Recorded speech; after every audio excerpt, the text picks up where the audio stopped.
How to log out Mobile Legends account. Hi everyone, this is Kate and welcome back to another video. And on this video we will see how we can log out Mobile Legends. So without further delay, let's get started with this video. First of all, launch the Mobile Legends in your mobile device, and once you're on your home page, hit towards your profile icon at the top left, and here from this menu bar tap on account.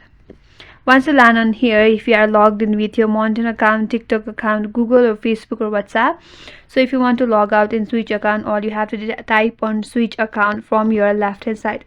But if you're logged in as your guest account, or if you're using the guest account, and if you want to log out, head towards the account center option at the right hand side, and under account security type on device management, and here tap on log out all, and you'll be logged out of your account.